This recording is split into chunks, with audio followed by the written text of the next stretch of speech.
திருச்சி மாவட்ட எஸ்பி வருண்குமார் நீதிமன்றத்தில் ஆஜராகி இருக்கிறார். Superintendent of police Varun Kumar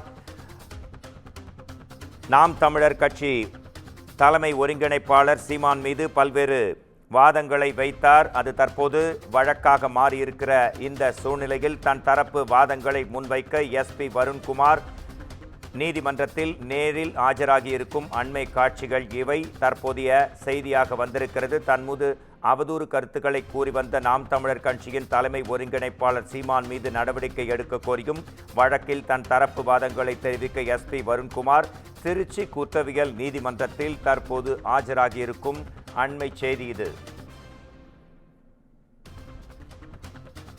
Trichy மாவட்ட சூப்பரண்டென்ட் ஆஃப் போலீஸ் எஸ்பி வருண்குமாருக்கும் நாம் தமிழர் கட்சியின் தலைமை ஒருங்கிணைப்பாளர் சீமானுக்கும் இடையே பல்வேறு கருத்து மோதல்கள் சமூக வலைத்தளங்களில் அடிக்கடி நிகழ்வது வழக்கம். இருதரப்பும் ஒருவரை ஒருவர் மாறி மாறி குற்றம் சாட்டிக் கொண்டிருக்கும் இந்த நிலையில் இது குறித்த வழக்கு ஒன்று திருச்சி நீதிமன்றத்தில் வந்திருக்கிறது.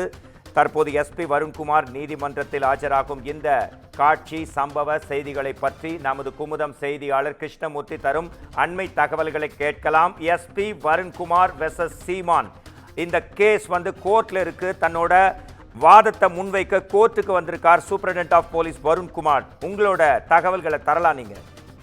நிச்சயமாக திருச்சி மாவட்ட எஸ்பி வருண்குமார் குறித்து தொடர்ந்து அவதூறான கருத்துக்களை பேசி வந்த நாம் தமிழர் கட்சியின் ஒருங்கிணைப்பாளர் சீமான் மீது நடவடிக்கை எடுக்க வேண்டும் என எஸ்பி வருண்குமார் வழக்கறிஞர் முரளி கிருஷ்ணன் என்பவர் திருச்சி மாவட்ட குற்றவியல் நீதிமன்ற எண் 4 வழக்கு தொடர்ந்தார். அந்த வழக்கு சம்பந்தமாக இன்று 30ஆம் தேதியான இன்று விசாரணைக்கு வந்த நிலையில் நீதிபதியான பாலாஜி என்பவர் இந்த விசாரணை மேற்கொண்டார். இன்று திருச்சி எஸ்பி வருண்குமார் நேரில் ஆஜராகி நீதிபதி பாலாஜி முன்பு தன்னுடைய விளக்கத்தை அளிப்பதற்காக திருச்சி நீதிமன்றத்தில் நேரில் ஆஜராகி உள்ளார் மோகன்ராஜ். சுருக்கமான தெளிவான தகவலுக்கு நன்றி கிருஷ்ணமூர்த்தி.